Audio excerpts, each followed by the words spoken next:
ഇന്ന് ഇയാൾക്ക് പോളിയോ കൊടുക്കേണ്ട ദിവസമാണ് കേട്ടോ. അതറിഞ്ഞിട്ടല്ലെങ്കിലും നേരത്തെ എണീറ്റ് വന്നിട്ടുണ്ട്. ഇനി എൻ്റെ പണി നടക്കണമെങ്കിൽ ഇങ്ങനെ ഓരോന്ന് കൊടുത്ത് സോപ്പിടണം. എന്നത്തെ പോലെ സ്കിൻ കെയർ ചെയ്തുകൊണ്ട് തന്നെ ഞാൻ തുടങ്ങി. ഇന്ന് എളുപ്പപ്പണിയാണ് ഉപ്പുമാവ്.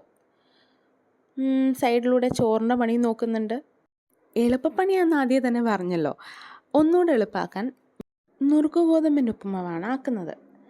അതാകുമ്പോൾ പിന്നെ കടുകൊക്കെ ഒന്ന് പൊട്ടിച്ച് കുറച്ച് വെജിറ്റബിൾസ് ഉണ്ടെങ്കിലിട്ട് ഒന്ന് വേവിച്ച ഗോതമ്പ് എടുത്തിട്ടൊന്ന് രണ്ടിളക്കം അങ്ങോട്ടും ഇങ്ങോട്ടും ഇളക്കിയാൽ സംഭവം റെഡിയാവുമല്ലോ.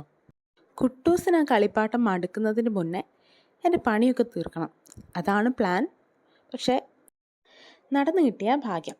അങ്ങനെ ഉപ്പുമാവ് റെഡി ആയിട്ടുണ്ട്. എനിക്ക് ഉപ്പുമാവ് പഴം കൂട്ടി കഴിക്കുന്നതാട്ടോ ഇഷ്ടം.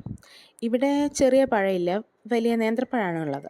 അപ്പോൾ അതൊന്ന് പുഴുങ്ങിയെടുക്കുന്നുണ്ട്. കുട്ടൂസിൻ്റെ മൂഡ് മാറി തുടങ്ങിയിട്ടോ. പിന്നെ ഞാനിതാ ഒന്ന് മൂടൊക്കെ മാറ്റാൻ ഇതൊക്കെ ഒന്ന് കാണിച്ച് ഇതിലൊക്കെ ഒന്ന് കറക്കി കൊണ്ടുപോവാണ്.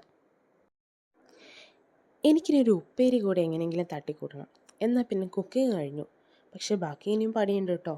അലക്കാനും തുടയ്ക്കാനും കുളിക്കാനും കുളിപ്പിക്കാനും ഒക്കെ ആയിട്ട് ഒരു ലിസ്റ്റ് ഉണ്ട്. കുട്ടൂൻ്റെ മൂഡ് നന്നായിട്ടിരിക്കുമ്പോൾ തന്നെ പണി തീർക്കാൻ ശ്രമിച്ച് ഇപ്പം എൻ്റെ പണിയുടെ സ്പീഡൊക്കെ കൂടിയോ എന്ന് എനിക്ക് തന്നെ സംശയം. കുട്ടൂൻ്റെ നല്ല മൂഡ് അധികം നേരം നിന്നില്ല കേട്ടോ. പിന്നെയും കരഞ്ഞു തുടങ്ങി. പിന്നെ ഒരു രക്ഷയില്ലാതെ ഞാനിതാ ഒറ്റ കൈ കൊണ്ടും ഉപ്പേരി അരിയേണ്ട അവസ്ഥയാണ്.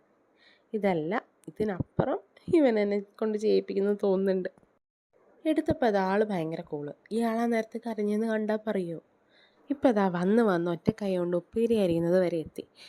ഇങ്ങനെ പോയാൽ വൈകാതെ ഞാൻ കുറച്ച് സ്കിൽസൊക്കെ ഡെവലപ്പ് ചെയ്തെടുക്കുമെന്ന് എനിക്ക് തോന്നുന്നുണ്ട്. ഇങ്ങനെയുള്ള സിറ്റുവേഷനിലാണ് ഒരാളും കൂടെ ഹെൽപ്പിനുണ്ടായിരുന്നെങ്കിൽ എന്ന് തോന്നുക കേട്ടോ. കുറച്ചുകൂടെ നേരത്തെ പണി തീർത്തിറങ്ങണം എന്ന് വിചാരിച്ച ഞാനാണ്. പണി തീർന്നില്ല എന്ന് മാത്രമല്ല, ഇപ്പോഴും അടുക്കളയിൽ തന്നെ തുഴഞ്ഞുകൊണ്ടിരിക്കുകയാണ് ഞാൻ. അങ്ങനെ ഉപ്പേരി ഏകദേശം സൈഡായിട്ടുണ്ട്. എൻ്റെ ഒരു ബാഡ് ഹാബിറ്റ്, പക്ഷേ കുട്ടു വന്നപ്പോൾ എനിക്കതൊരു അനുഗ്രഹമായത് എന്താണെന്ന് വെച്ചിട്ടുണ്ടെങ്കിൽ, നിന്നും നടന്നൊക്കെ ഫുഡ് കഴിക്കുന്നതാണ്. അതുകൊണ്ട് കുട്ടുവിനെ വെച്ച് എങ്ങനെ ഫുഡ് കഴിക്കാനും എനിക്കൊരു പ്രയാസമായിട്ട് തോന്നിയിട്ടില്ല കേട്ടോ.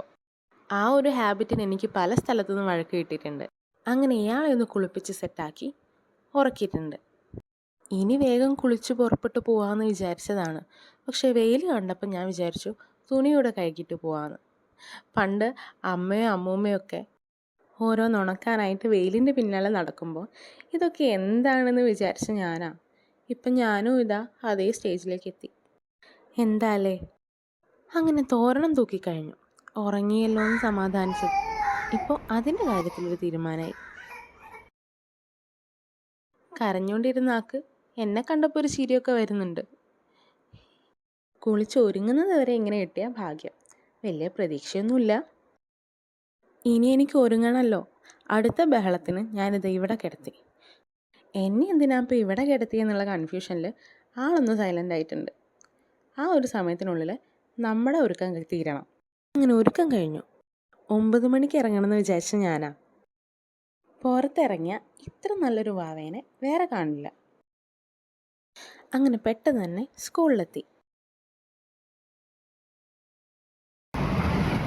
കുട്ടി, സുന്ദരി കുട്ടി, തത്തമ്മ കുട്ടി, കേട്ടോ.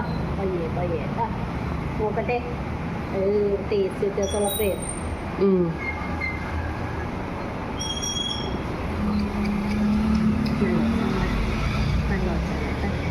സുനിതാ, ടീച്ചറിൻ്റെ പൊന്നിനുണ്ടല്ലോ, ടീച്ചറിൻ്റെ മാവക്കുണ്ടല്ലോ.